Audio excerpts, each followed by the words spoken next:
Honeeshgish, a Navajo legend. A story told by Don Mose Jr. and illustrated by Molly Trainor, based on sketches by Don Moses Jr. Some cultural consultants are Clayton Brenda Whitehorse, and editing and layout by Kathryn Hurst.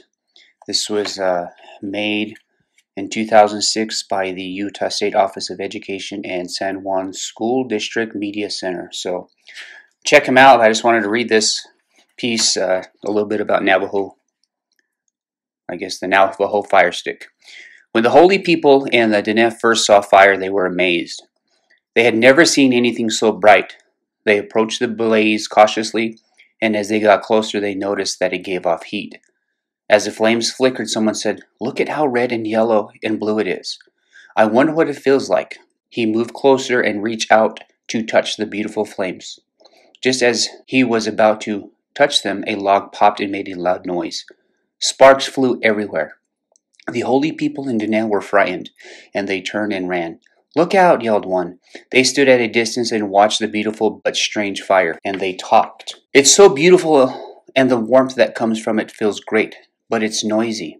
It hisses and pops, and the sparks keep shouting out like it's angry. It could be useful, but how do we make it quit making all? We need to calm it down. Is there anyone here who knows how to make it quit being angry with us?" The thunder god spoke. "I have an idea. Why don't we get a branch from the pine tree? It has lots of long branches. Go get one of them. We can reach the fire with the long branch. We can stir it. Maybe that will calm it down." One of the men cut a pine tree branch.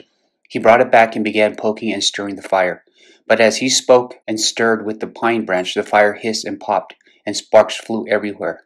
He ran away in fear. "Why don't we try a spruce branch?" suggested the thunder god. "Go over there and get a spruce branch."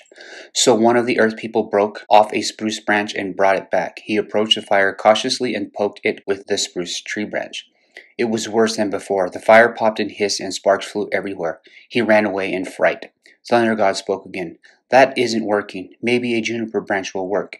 Go get a juniper branch." So once again the Ned went after the branch, but it was the same as before. The sparks just got hotter and wilder and spit sparks all over him. He too ran away. Lightning God had seen enough and finally spoke. "Go into the valley and find a tree that stands by itself, a tree that has been struck by lightning. A pine tree or a cedar tree will do." Another earth person volunteered to go. He journeyed until he found a lone cedar tree that had been struck by lightning. He brought back a branch as he had been told. When he poked a lightning-struck branch into the blaze, the fire immediately calmed down. It didn't hiss or pop, and the sparks did not fly at him. That's what we need. Look how the fire calmed down. With this fire poker, we can control fire. We can use it to keep our home safe and warm, and we can cook with fire and use it for healing.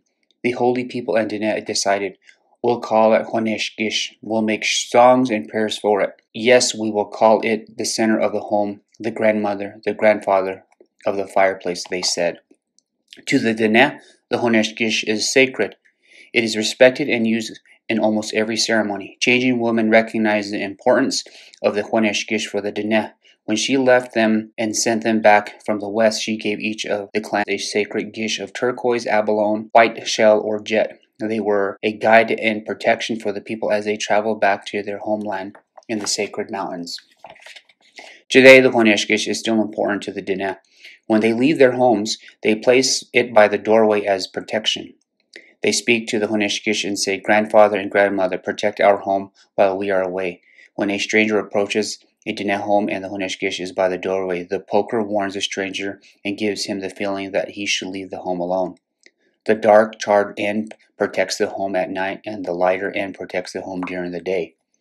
A Honeeshgish can be used by a mother who needs to leave a baby alone in the hogan for a short time while she tends to the outdoor chores. She can place the Honeeshgish in the dirt near the baby for protection. As the Honeeshgish gradually burns down, it becomes shorter for poking in the fire, but many people save the portion that is left. They can place it on the west beam of the hogan or on the top of the doorway for protection. Some even carry it with them as they travel away from home. This remaining part of Honeeshgish can be used by a medicine man for healing a person who is having nightmares. There are some things a Honeeshgish should not be used for. You should not shoo a dog away with a Honeeshgish. You don't strike or poke a person or animal with it. It is not a toy and cannot be used for sword fighting as children might. The holy people did simple things to help the neck remember that the home is an important part of their lives. The Honeeshgish is symbolic of the connection between the home and the holy people. It can act as a guide and a reminder to people throughout their lives. Again, this was produced in 2006 by Utah State Office of Education and San Juan School District Media Center. Thank you.